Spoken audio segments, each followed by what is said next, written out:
राज्यभरात अन्न व औषध प्रशासनाची धडक कारवाई मोहीम जी आहे ती सुरू झालेली असल्याचं आपल्याला पाहायला मिळतं। 14 जुलै रोजी मरीन लाईन्स येथील सुप्रसिद्ध अशा पारसी डेअरी फार्म्सवरती देखील अन्न व औषध प्रशासनाच्या अधिकाऱ्यांची धडक कारवाई पाहायला मिळालेली होती। आणि या संपूर्ण कारवाईमध्ये खरं तर या सगळ्या डेअरीच्या संपूर्ण दुकानामध्ये मोठ्या प्रमाणात अस्वच्छता जी आहे आणि अन्न सुरक्षेच्या संदर्भात गंभीर त्रुटी ज्या आहेत त्या आढळून आलेल्या असल्याचं पाहायला मिळालेलं होतं।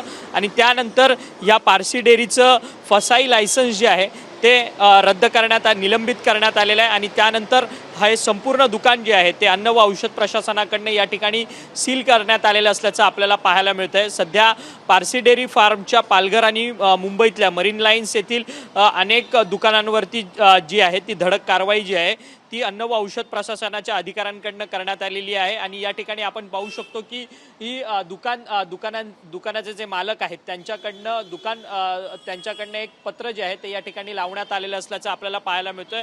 आमचे जे ग्राहक आहेत त्यांच्या सेवेकरता आम्ही पुन्हा एकदा त्यांच्या सेवेसाठी येऊ अशा पद्धतीचं एक नोटीस जी आहे ती या ठिकाणी बोर्डवरती छापण्यात आलेली असल्याचं पाहायला मिळतंय। परंतु मरीन लाईन्स येथील हे सुप्रसिद्ध असं पारसी डेअरी फार्म आहे। या दुकानामध्ये हजारोंच्या संख्येने रोज ग्राहक जे आहेत ते दूध आणि दुग्धजन्य पदार्थ घेण्याकरता या ठिकाणी येतात। परंतु या संपूर्ण पारसी डेअरी फार्मच्या किचन्समध्ये जी अन्न सुरक्षा आणि त्याचसोबतच स्वच्छतेच्या संदर्भात जी काळजी घ्यायची गरज होती ती मात्र या दुकानांच्या मालकांकडून घेण्यात आली नसल्यामुळे खरं तर अन्न व औषध प्रशासनाच्या अधिकाऱ्यांनी ही कारवाई जी आहे ती केलेली असल्याचं आपल्याला पाहायला मिळतंय। परंतु आता राज्यभर अशा पद्धतीची धडक मोहीम जी आहे ती अन्न व औषध प्रशासनाचे आयुक्त तुकाराम मुंडे यांच्या नेतृत्वात सुरू असल्याचं आपल्याला सध्या तरी पाहायला मिळतंय। व्हिडिओ जर्नलिस्ट अमित शिगवणसह अक्षय मंकणी, TV9 मराठी, मुंबई।